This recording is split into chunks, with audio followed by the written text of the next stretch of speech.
우리가 인생을 살아가면서 참 중요한 것이 많이 있습니다. 그런데 그 무엇보다도 중요한 것 가운데 하나가 우리가 무엇을 바라보고 인생을 사느냐 하는 것입니다. 내가 지금 바라보고 있는 그것에 따라서 내 인생이 방향이 결정되고 내 인생의 그런 어떤 결과가 이제 그런 방향으로 진행이 됩니다. 또 우리가 무엇을 바라보느냐에 따라서 이제 사람이 그것을 닮아간다고 그러잖아요.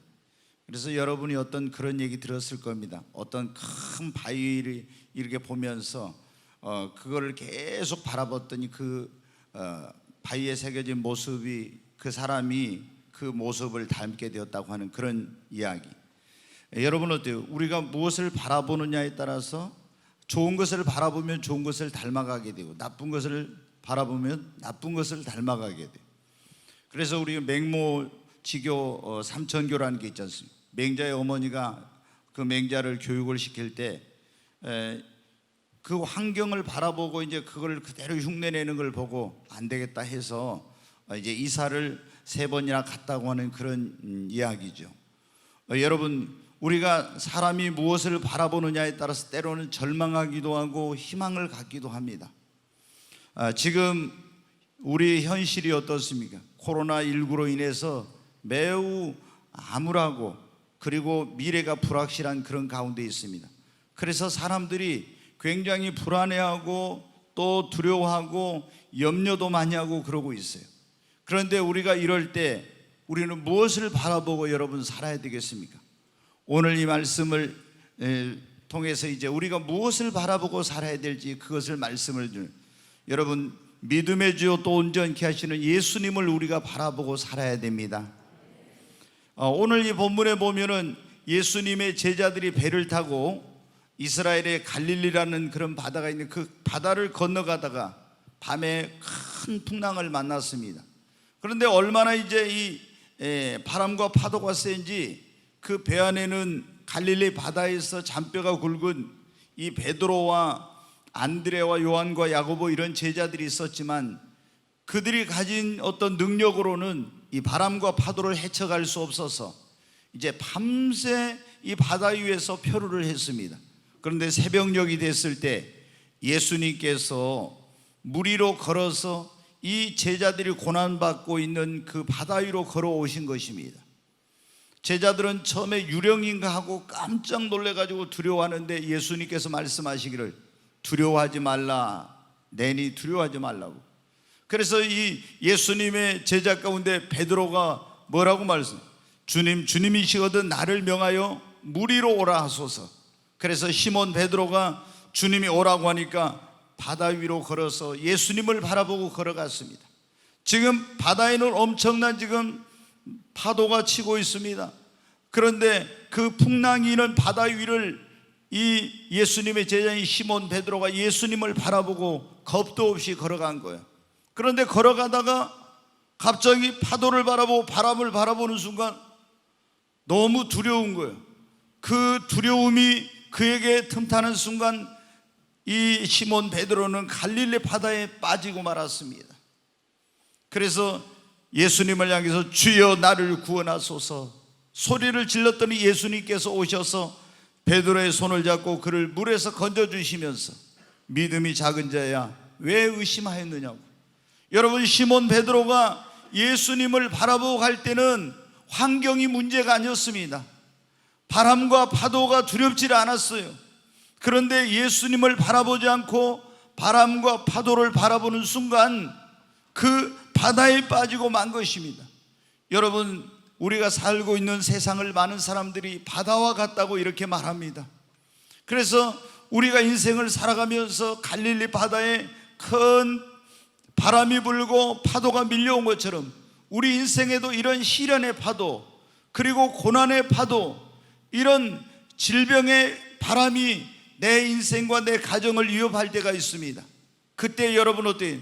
내 힘으로 능력으로 해결할 수 없는 그런 삶의 문제나 환경이나 어려움을 바라보면 어떻게 돼요? 우리도 절망하게 됩니다. 두려워하게 되고 낙심하게 되어서 절망의 바다, 낙심의 바다에 빠지는 것입니다. 그러나 여러분, 우리가 내 힘으로 능력으로 해결할 수 없는 문제를 만났을 때도 전능하신 주님, 나의 구원자 되시며 바람과 파도를 잔잔케 하시는 그 능력의 주님을 바라보게 되면 어떤 시련의 파도 그리고 고난의 바람이 불어와도 여러분, 우리 인생은 절망의 바다에, 낙심의 바다에 빠지지 않고 능히 이런 모든 인생의 시련을 이겨낼 수 있는 것입니다. 여러분은 매일 무엇을 바라보고 사십니까? 어떤 사람들은 맨날 환경을 바라봅니다. 그리고 환경이 좀 좋으면 마음이 평안하고 기뻤다가 환경이 안 좋고 문제가 생기면 또 마음이 불안하고 두렵습니다. 여러분, 이 환경이라는 것은 바다와 같이 늘 수시로 변합니다.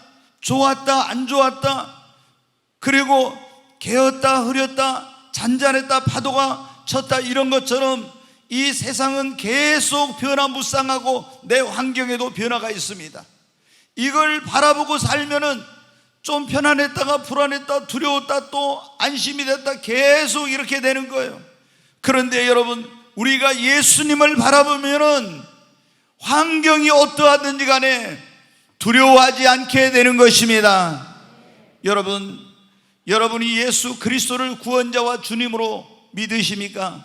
예수님을 여러분의 구주와 주님으로 믿으시면 주님은 여러분이 고난 가운데 있을 때 멀리 계시지 않습니다. 제자들이 바다에서 고난을 당하고 있을 때 산 위에서 기도하시던 예수님께서 제자들에게 가까이 다가오신 것처럼 우리가 예수님을 우리의 구원자와 주님으로 믿으면 내 인생이 이 바다와 같은 세상에서 시련과 고난 가운데 있을 때 주님은 나를 돕기 위해서 가까이 찾아오시는 것입니다. 여러분, 능력의 주님을 바라보십시오. 환경을 바라보지 말고, 사람을 바라보지 말고, 문제를 바라보지 말고, 이 문제보다 크신 이 바람과 파도를 잔잔케 하실 수 있고 절망에 빠진 나를 건져주실 수 있는 능력의 주님을 여러분이 바라보시기를 바랍니다.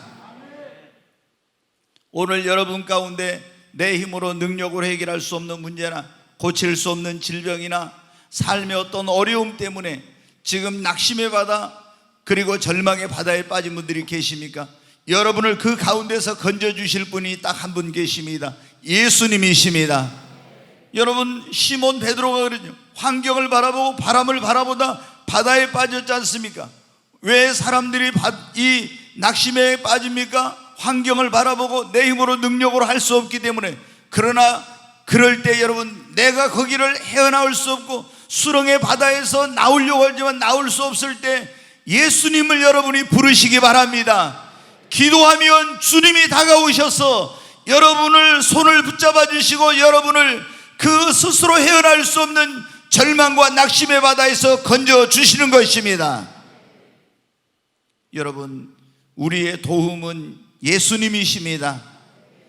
그래서 우리가 항상 매일 바라보고 매 순간 바라봐야 될 분은 예수님이십니다.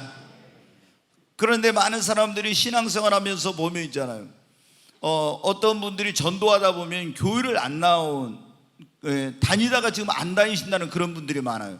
그러면 왜 선생님, 왜 교회를 다니다가 안 다니십니까? 하면 어떤 분은 그러면 나 목사 때문에 교회 나 시험 들어가지 안 나간다. 어떤 분은 장로 때문에 그런다. 또 어떤 분은 집사님 때문에 권사님 때문에 그런다고 그래요. 여러분, 우리가 예수님을 믿었으면 신앙생활하면서 누구를 바라보고 목사를 바라보고 장로나 권사나 집사를 바라보고 신앙생활을 하면 안 되고 오직 예수님만 바라봐야 됩니다. 예수님만 바라봐야 되는데 사람을 바라보면 사람은 허물과 그리고 그런 약점과 실수와 이런 것들이 많아요. 성경에 여러분 보십시오. 이 다윗과 같이 하나님의 마음이 아파한 사람, 아브라함 같은 믿음의 조상도 처음에는 여러분 어떻게 했어요? 거짓말도 하고 성적인 범죄도 하고 실수를 하는 그런 사람들이었어요. 그런데 여러분 어떻게? 아니 내가 저런 인간 보고 나는 교회 안 나가, 나는 예수 안 믿어. 그러면 여러분 어떻게? 누가 손해요? 내가 손해요. 여러분, 주님 앞에 갔을 때 내가 이렇게 신앙생활 하다가 어떤 목사 꼴 보기 싫고 장로 꼴 보기 싫어가지고 교회 안 다니다가 믿음 까먹어버리고 주님 앞에 갔습니다. 너는 천국에 못 가고 지옥에 가야 되겠다. 예수님이 그럴 때 전에 교회 다녔는데 목사 꼴 보기 싫어가지고 장로 꼴 보기 싫어서 교회 안 다녔습니다. 이유가 여러분 안 됩니다. 주님은 뭐라고 해요? 네가 예수를 믿었으면 예수를 바라보아야지 왜 사람을 바라보고 신앙생활을. 최근에 제가 그런 말을 많이 듣거든요. 광화문에서 뭐 애국운동하는 그런 분들, 또 그런 목사님들, 이런 분들이 좀 뭐 정부 그 방역 방침하고 어긋나는 이런 행동을 하면서 막 코로나가 이제 광화문 집회할 때 퍼졌다 이래가지고 해서 사업하시는 분들이 막 이 단계를 그 방역 단계를 2.5단계 이렇게 해가지고 막 어떤 가게를 문 닫고 직접적인 타격이 오고, 또 교회도 여러분 어떻게 돼요? 엄청난 이제 그런 모이지 말아라, 여기는 이제 그렇게까지는 아니었지만 엄청나게 그렇게 강화된 방역 수칙을 적용을 했잖아요. 그런 것 때문에 뭐 사우나나 뭐 아니면은 또 PC방이나 이런 거 하시는 분들 다 문을 닫았잖아요. 그런 분들이 어떻게 됩니까? 막 그 목사 욕하면서 교회를 다니는 분들 가운데도 교회를 그런 것 때문에 안 간다고 해가지고 안 나가신 분들이 많더라고요. 꼴 보기 싫다고. 여러분, 목사가 그 사람 한 사람뿐입니까? 이 대한민국 교회가 6만 개 이상인데 우리가 여러분 어떻게 돼요? 다 6만 개 교회가 온전한 교회, 다 완벽한 주의 종들이 아닙니다. 그 사람 꼴 보기 싫어서 내가 신앙생활 안 하면 어떻게 됩니까? 여러분, 내가 손해요. 절대 우리는 사람을 바라보지 말고 오직 예수님만 바라보고 신앙생활 해야 됩니다. 여기 있는 이 목사도 허물투성입니다. 부족한 것 많습니다. 그런데 여러분이 저를 바라보고, 여기 우리 장로님들이 인격이 훌륭하고 정말 성품이 좋은 그런 분들이지만 완벽하고 완전하지 않습니다. 권사님들이 열심히 기도하고 믿음 생활하지만은 다 완전하지 않습니다. 다 부족합니다. 그러니까 우리는 예수님 믿었으면은 오직 예수님만 바라보고 신앙생활해야 합니다. 저도 전에 말씀드렸지만 초신자 때 제가 목사님 때문에 시험 들 뻔했다니까요. 아니, 목사님을 얼마나 제가 좋아했던지 무슨 연애한 것처럼 목사님 얼굴을 안 보면은 그렇게 보고 싶어요. 근데 그 목사님이 이제 청년들한테 복음을 전하고 전도한다고 하고 학원을 인수해가지고 하는데 저보다 와서 그거를 운영을 하라고 하는 거예요. 그래서 제가 이제 강의도 하고 가서 그 학원에서 그 학원을 운영을 했는데 너무 이제 날마다 가까이 붙어 있다 보니까 어떻게 돼요? 목사님의 약한 부분이 보인 거예요. 다른 뭐 인격적으로 이런 것보다도 그 목사님은 정말 제가 지금 생각해도 그만큼 희생적인 사람 드문데, 항상 뭐냐면 계획과 이런 것은 거창하고 한데 말이 빠른데 실행력이 이제 부족한 거예요. 실천력이. 그러면 어떻게 됩니까? 말을 해놓고 그 실천이 안 되면 이제, 그래서 제가 시험에 들어가지고 속으로 이제 막 굉장히 막 갈등이 생긴 거예요. 그래서 하나님께 어떻게 하지 고민하고 그랬는데 주님이 그런 걸, 네가 예수를 믿었으면 예수를 바라보아야지 왜 사람을 바라보냐. 여러분, 우리가 바라보아야 될 분은 예수님밖에 없습니다. 오직 여러분 주만 바라보시기 바랍니다. 우리가 주님을 매일 바라보아야 주님을 닮아가는 것입니다. 예수님 믿는 사람들은 예수님을 닮아가야 되잖아요. 저도 매일 예수님 닮기를 원합니다. 주님, 저도 주의 종 닮은 종이 되기를 원합니다. 매일 이렇게 기도합니다. 그런데 우리가 예수님을 닮으려면 어떻게 돼요?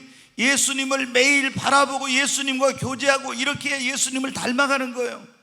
부부가 몇십 년 같이 살면 어때요? 서로 닮는다고 그러잖아요. 우리가 예수님을 닮으려면은 예수님을 매일 바라보고 여러분 그렇게 살아야 됩니다.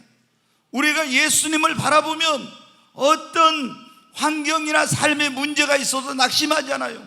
예수님을 바라보면 사람 때문에 실족하거나 시험에 들지 않습니다.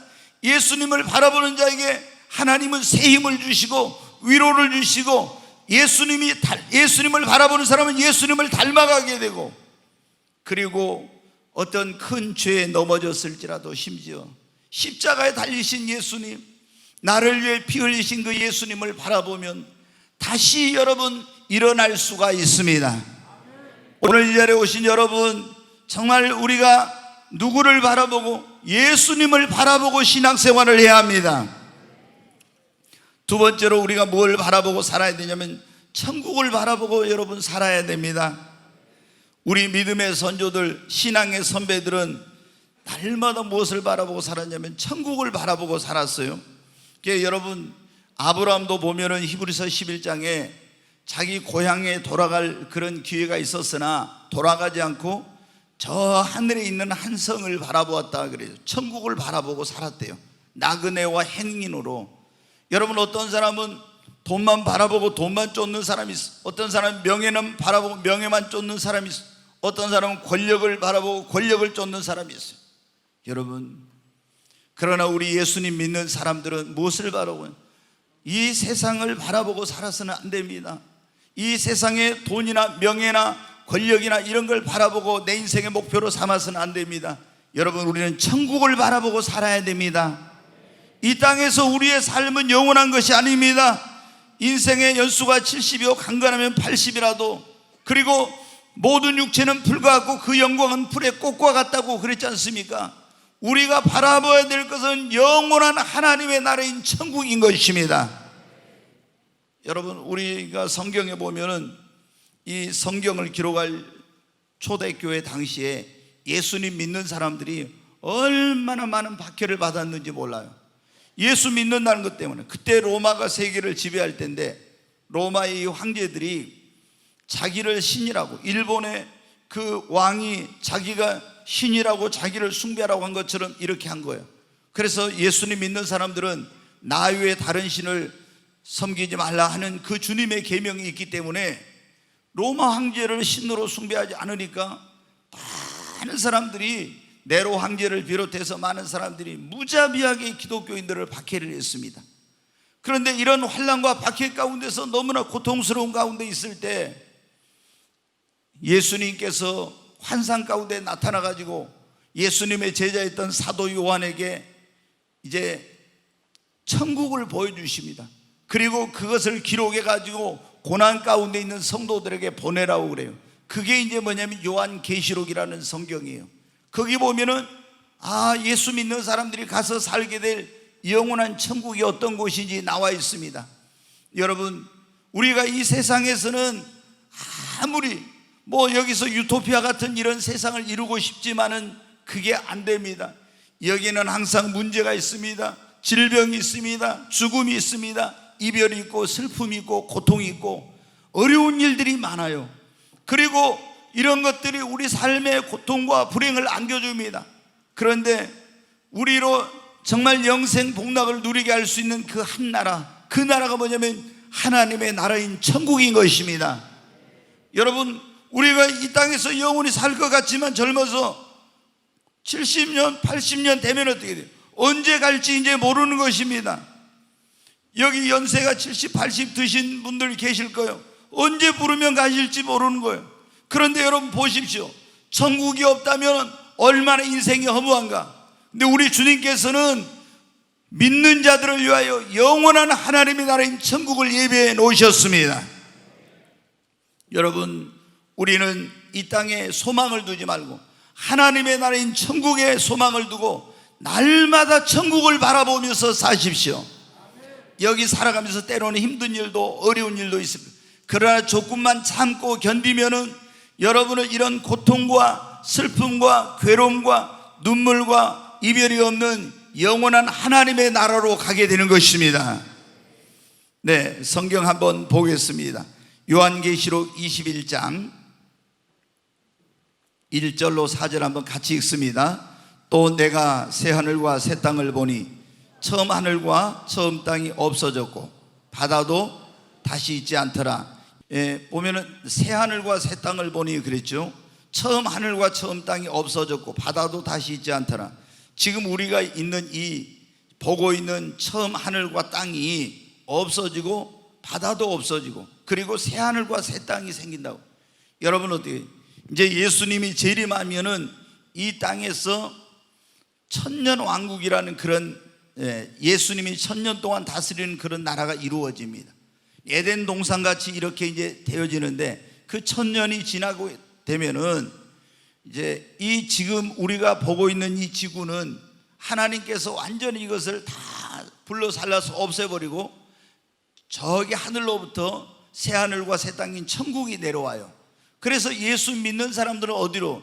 그 영원한 하나님의 나라인 천국으로 이사를 가서 거기서 영원토록 죽지 않는 영화로운 몸으로 변화를 해가지고 거기서 영생 복락을 누리게 되는 거예요. 근데 지금 사도 요한에게 예수님께서 앞으로 있게 될 그런 일들을 보여주셨어요.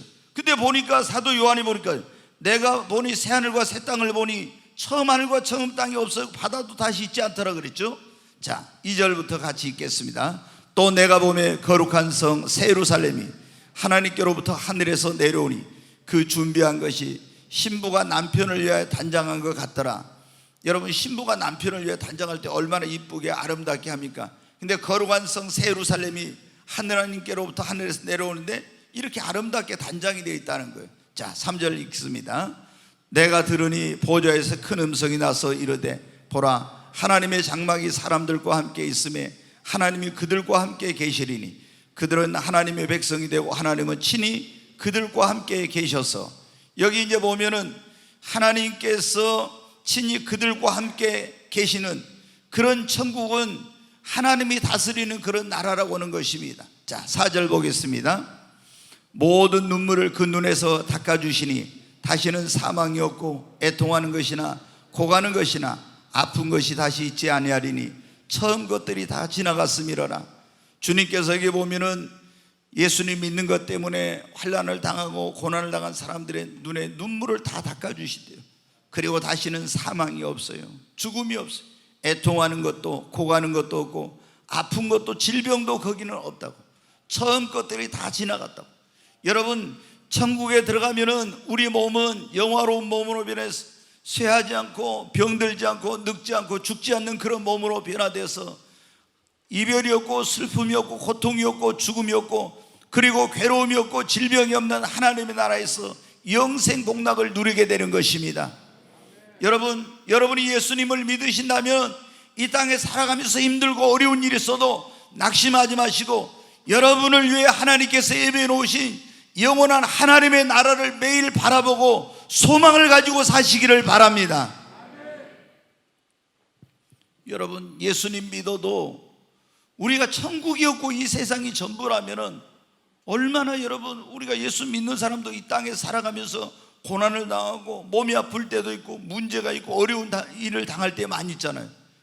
그러나 이것은 잠시 잠깐입니다. 우리가 하나님의 나라인 천국이 있습니다.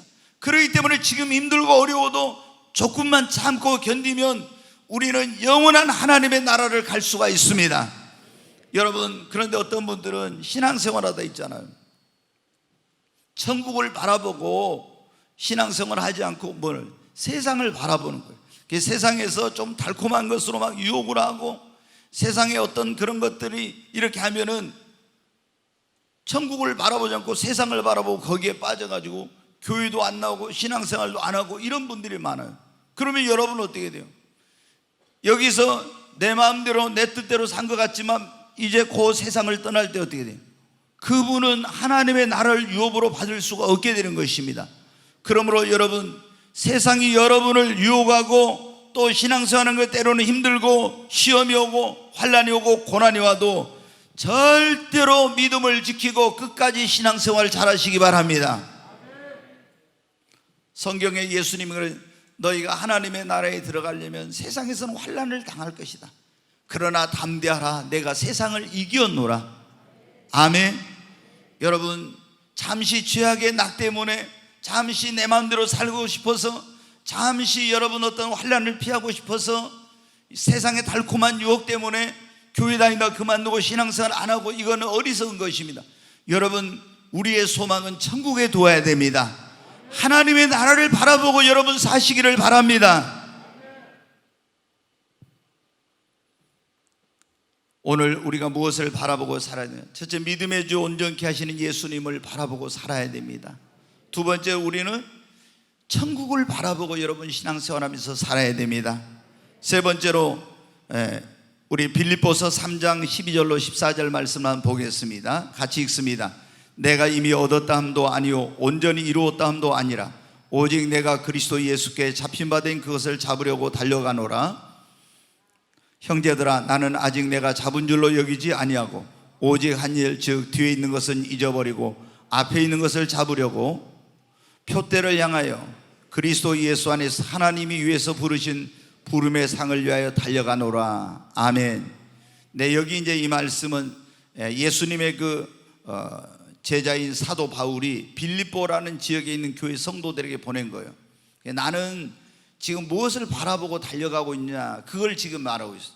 표대를 향하여 그리스도 예수 안에서 하나님이 위해서 부르신 부름의 상을 향하여 내가 하나님의 나라에서 나를 위해서 예비해 놓으실 그 천국의 상을 바라보고 그것을 얻으려고 지금 나는 달려가고 있다, 이렇게 말했습니다.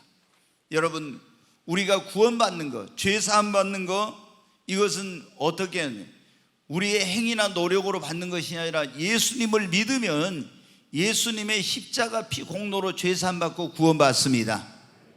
그런데 우리가 하나님의 나라에 가서 상을 받는 것은 믿음으로 받는 것이 아니라 구원받은 다음에 어떻게 살았느냐, 어떻게 주님을 섬기고 주를 위해 헌신하고 봉사하고 수고하고 영혼을 구원하고 이런 일을 얼마나 했느냐에 따라서 하늘나라에서 그 상급과 영광과 면류관이 결정이 돼요. 그러니까 여러분 보세요. 자, 우리가 어떤 사람은 예수님 믿고 그냥 전혀 주님을 위해서 헌신 봉사 수고 이런 거 안 해요. 그냥 주일날 한번 교회 나와서 예배드리고 아무것도 안 해. 그러면 이제 예수님 믿었으면 구원받아 천국은 가겠죠. 그러나 부끄러운 구원입니다. 여러분, 우리가 하나님의 나라에 갔을 때 하나님은 공의로우신 분이라 각 사람에게 일한 대로 수고한 대로 상을 주시는 그런 분이에요. 그런데 사도 바울은 3층 전에 천국에 올라갔던 사람이에요. 천국에 가서 보니까 어떻게 돼요? 예수를 잘 믿은 사람과 못 믿은 사람, 신앙생활 잘한 사람과 못한 사람, 하나님을 위해 산 사람과 그렇지 못한 사람, 이게 너무나 다른 거예요, 그 영광이. 그래서 나도 하나님의 나라에 가서 상을 받고 영광을 얻고 면류관을 얻어야 되겠다 해가지고 굉장히 많은 고난과 어려움이 있어도 배가 깨져서 바다에 죽을 뻔을 몇 번 하고 40에 하나 감한배를 태장으로 몇 번을 맞고 강도 위험, 강의 위험, 먹지 못하고 자지 못하고 입지 못하고 수많은 그런 이 위험과 어려움을 겪으면서도 계속 주의 복음을 전하고 영혼 구원한 일에 힘을 썼어요. 왜 그랬습니까? 하늘나라에 주를 위해서 산 사람들에게는 그런 놀라운 영광과 면류관이 예비되어 있는 걸 알았기 때문입니다. 그래서 사도 바울이 뭐라고 했습니까? 디모데후서 4장 7절 8절 한번 보겠습니다. 같이 읽습니다. 내가 선한 싸움을 싸우고 나의 달려갈 길을 마치고 믿음을 지켰으니 이제 후로는 나를 위하여 의의 면류관이 예비되었으므로 주 곧 의로우신 재판장이 그날에 내게 주실 것이며 내게만 아니라 주의 나타나심을 사모하는 모든 자에게도 오니라. 아멘. 여기 보면 내가 선한 싸움을 싸우고 나의 달려갈 길을 다 마치고 믿음을 지켰으니 이제 후로는 나를 위하여 의의 면류관이 예비되었다고 했어요. 주 곧 의로우신 재판장이 주님이 그날에 내게 주실 것이라고. 그런데 내게만이 아니라 주님의 나타나심을 사모하고 주를 위해 사는 모든 자들에게 주실 것이라고. 여러분 부끄러운 구원 받으면 안 됩니다. 예수 믿고 구원 받았으면 이제는 주님의 영광을 위해서 사십시오. 하나님의 나라를 위해서 여러분 헌신하십시오. 영혼 구원하는 일을 위하여 애를 쓰십시오. 주님을 위해서 봉사하고. 여러분 하나님 앞에 갔을 때 나의 시간과 물질과 몸과 재능과 나의 소중한 것들을 들여서 주님을 위해서, 복음을 위해서, 영혼 구원을 위해서 산 사람과 그렇지 않은 사람은 여러분 하늘과 땅입니다. 그러므로 여러분이 이 땅에서는 우리가 어떤 영광을 얻어도 그 영원한 것이 아니에요. 지금 보십시오. 전직 대통령들 두 사람이 어디 있어요? 감옥에 가 있잖아요. 최고의 자리, 대통령의 자리에 올랐습니다. 그 권력을 얻기 위해서 얼마나 애를 쓰고 얼마나 수고했습니까? 그러나 5년 후에 내려가지고 지금 대통령들이 어디가 감옥에 가 있잖아요. 여러분, 이 세상에서 우리가 얻는 영광이나 권력이나 명예나 이런 것은 영원한 것이 아닙니다. 하나님의 나라에서 주님이 주시는 영광과 면류관은 영원한 것입니다. 사도 바울은 어떻게 날마다 하나님의 나라의 그 상급을 바라보고 날마다 살았대요. 날마다 그걸 바라보고 달려갔어. 얼마나 힘들 때 있는데 그래, 하나님 나라의 그 영광, 그 면류관, 그걸 상급을 바라보고 어떻게 다시 힘을 내서 또 열심히 달려간 거예요. 여러분, 우리가 예수님 믿는 사람들이 보면요, 그냥 천국만 가려고 하는 사람과 하나님의 나라에 가서 상급과 영광과 면류관을 얻으려는 사람은요, 신앙생활하는 게 달라요. 그렇잖아요? 천국만 가려고 하는 사람들은 난 예수님 믿었으니까, 난 구원받았으니까, 천국에 가게 됐으니까 거기서 여러분 더 나아가지 못해요. 그러나 아니야, 하나님의 나라에 가서 내가 영광을, 나도 면류관을, 상급을 받아야 돼. 그런 사람들은 어떻게 돼? 주와 복음을 위해서 여러분 살게 되는 것입니다. 여러분, 오늘 이 자리에 오신 여러분은 믿음의 주 또 온전케 하시는 예수님을 매일 바라보고 사십시오. 그리고 매일 천국을 바라보시기 바랍니다. 그리고 그 하나님의 나라에 우리를 위해서 하나님께서 예비해 놓으신 면류관과 상급을 얻도록 그것을 바라보고 매일 바라보고 사시기를 바랍니다. 고린도전서 9장 23절 24절 보겠습니다. 같이 읽습니다. 내가 복음을 위하여 모든 것을 행함은 복음에 참여하고자 함이라. 운동장에서 다름질하는 자들이 다 달릴지라도 오직 상을 받는 사람은 한 사람인 줄을 너희가 알지 못하느냐. 너희도 상을 받도록 이와 같이 다름질하라. 여기 보면은 지금 이제 하늘나라에 가서 그 천국을 보고 또 예비놓은 상급과 영광 이런 걸 보고 왔던 바울이 고린도 지역에 있는 교회 성도들에게 편지를 보낸 거예요. 첫 번째 보낸 편지를 고린도 전서라고 그래요. 근데 여기 보면 뭐라고 하냐면 성도들에게 너희도 상을 받도록 열심히 신앙생활 하래요. 그때 고린도에서는 여러분 어떤 일이 있었냐면 오늘날 올림픽 같은 그런 경기가 자주 열렸어요. 고린도가 아주 큰 도시였는데, 근데 이제 그 올림픽에서 우리가 보면 육상이라는 그런 종목 있잖아요. 근데 그때 육상이 있었는데 지금은 이제 금메달, 은메달, 동메달인데 그때는 그렇게 하지 않고 1등한 사람 한 사람에게만 상을 줬어요. 그래서 여기 보면 뭐라고 했어요? 운동장에서 다름질한 자들이 다 달릴지라도 오직 상을 받는 사람은 한 사람인 줄 너희가 알지 못하느냐? 한 사람만 그때는 상을 준 거예요. 그러니까 이렇게 최선을 다해서 상을 받기 위해 달려간 사람, 그 사람이 제일 먼저 꼴이 난 사람이 상을 받는, 너희도 상을 받도록 이와 같이 다름질하라. 이게 뭡니까? 우리 신앙생활은 달리기와 같다는 거예요. 그러니까 우리가 여러분한테 신앙의 경주를 멈추면 안 되고, 우리도 하나님 앞에 가서 상을 받도록 어떻게 돼요? 열심히 신앙의 경주를 하고 정말 최선을 다해서 믿음 생활하고 달려가라는 거예요. 그러면은 하나님 앞에 갔을 때 어떤 사람은 의의 면류관, 사랑의 면류관, 기쁨의 면류관, 영광의 면류관, 금면류관, 이런 썩지 않을 면류관, 이런 면류관을, 또 생명의 면류관을 주십니다. 여러분, 수많은 사람들이 아담 이후로부터 구원받은 사람들이 하나님 앞에 쫙 섰을 텐데, 그때 누구는 불러서 상을 주는데 나는 상이 없고 겨우 부끄러운 구원이라고 하면 어떻게 되겠습니까? 여러분, 이 땅에서 영광은 얼마 가지 못하지만 하늘나라에서 그 상급과 영광은 영원한 것입니다. 그러므로 여러분, 우리는 어디에다 목표를 두고, 사도 바울이 그랬던 것처럼, 사도 바울은 여러분 어떻게 해요?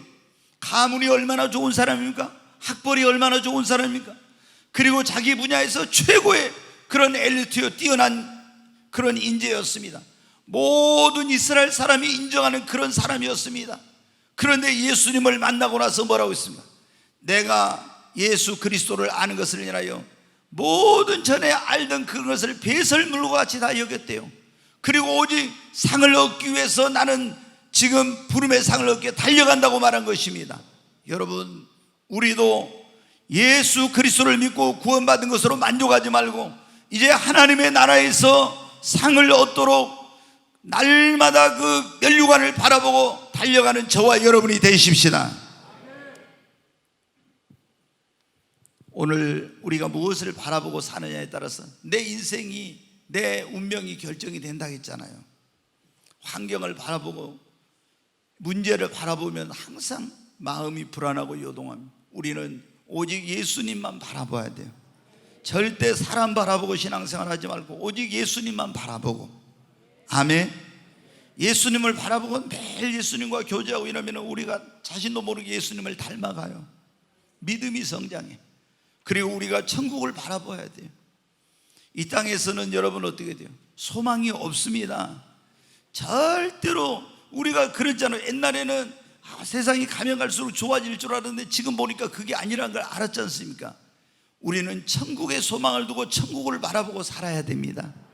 그리고 그냥 천국만 들어가는 것이 아니라 그 나라에 갔을 때 그 하나님의 나라에서 얻을, 주님이 나를 위해서 예비해 놓으신 면류관과 그 상급을 바라보고 그것을 얻도록 매일 달려가는 저와 여러분이 되어야 합니다.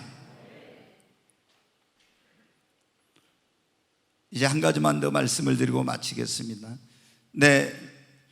그리고 우리가 바라봐야 될 것은 뭐냐면 하나님께서 내게 주신 꿈과 비전이 이루어질 그날을 바라보아야 돼요. 여러분 가운데 하나님께서 이 땅에 살아가는 동안 여러분에게 주신 어떤 꿈이 있을 거예요. 어떤 하나님께서 여러분에게 주신 비전이 있을 거예요. 근데 그것이 이루어질 그날을 바라보고 우리는 매일매일 살아야 돼요. 여러분 성경에 보면 요셉이라고 하는 사람이 나옵니다. 근데 어느 날 하나님께서 꿈을 통해서 해와 달과 11별이 자기에게 절하는, 이 해와 달과 11별은 자기의 아버지와 어머니와 형제들이 이제 자기에게 절하게 되는 그런 날이 온다는 거예요. 또 11개의 곡식단이 자기를 향해서 절하는 것, 다시 말해서 그 형제들 11명이 자기에게 절을 하게 되는 그런 날이 온다는 거였어요. 이것은 무엇입니까? 굉장한 영광의 자리에 이르게 된다는 것이었어요. 그런데 그런 일이 있고 나서 얼마 있지 않아서 요셉은 애굽이라는, 오늘날로 말하는 이집트로 이스라엘에서 노예로 팔려가게 되었습니다. 그리고 또 성실히 일했지만 억울한 누명을 쓰고 감옥에 들어가게 되었어요. 그런데 성경을 보면 뭐라고 해요? 요셉은 하나님께서 주신, 자기에게 주신 이 꿈이, 이 비전이 반드시 이루어지리라고 믿고 이렇게 노예로 팔려가고 감옥에 들어가고 억울한 일 당하고 굉장히 고통스러운 환경이 와도 낙심하지 않았어요. 원망하지 않았습니다. 그런 가운데서도 믿음을 지키고 하나님과 동행했습니다. 왜? 하나님께서 내게 주신 그 꿈과 비전이 반드시 이루어지는 날이 오리라고 믿었기 때문입니다. 여러분, 하나님께서 여러분에게 어떤 꿈을 주셨는데 어느 때는 그 하나님께서 주신 꿈과 너무나 내 환경은 동떨어지고 더 안 좋아 보이는 그런 어떤 일들, 환경으로 내가 이제 그렇게 떨어지는 것 같은 그런 상황을 만날 때가 있어요. 그럴 때 우리는 어떻게 돼요? 하나님께서 주신 꿈을 다 포기합니다. 아마 안 될 거야, 이건 이루어질 수 없어, 그러면서 자포자기합니다. 여러분, 그러나 그렇지 않아요. 하나님께서 주신 꿈과 비전은 반드시 여러분 이루어집니다. 지금 내 삶이 힘들고 문제가 있고 고통스럽고 어려워도 하나님께서 여러분에게 성령님을 통해 주신 그 꿈과 비전이 이루어질 그날을 여러분 바라보고 오늘 힘들고 어려워도 참고 인내하고 기도하면서 하나님과 동행하며 최선을 다하시기 바랍니다. 반드시 그날이 오고 말 것입니다. 빌립보서 2장 13절 말씀 한 절 보겠습니다. 같이 읽습니다. 너희 안에서 행하신 이는 하나님이시니 자기의 기쁘신 뜻을 위하여 너희에게 소원을 두고 행하게 하시나니. 여기 보면 하나님께서는 우리 안에 소원을 주신다고 이렇게 나왔어요. 우리 안에, 여러분 마음속에 하나님이 주신 어떤 소원, 하나님께서 나에게 주신 꿈, 이런 것이 여러분에게 있을 거예요.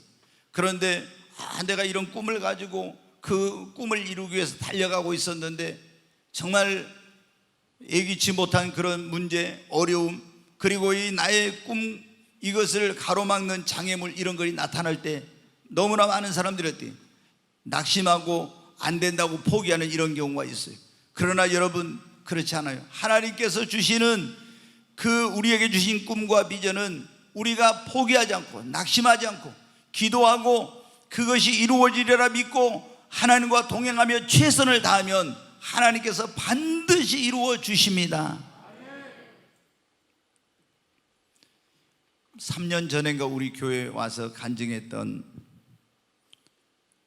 국가 조찬기도회 회장을 작년에 하셨던 최의숭 장로라고 대의그룹 회장 계신데, 그분이 여러분 고등학교 때 하나님 앞에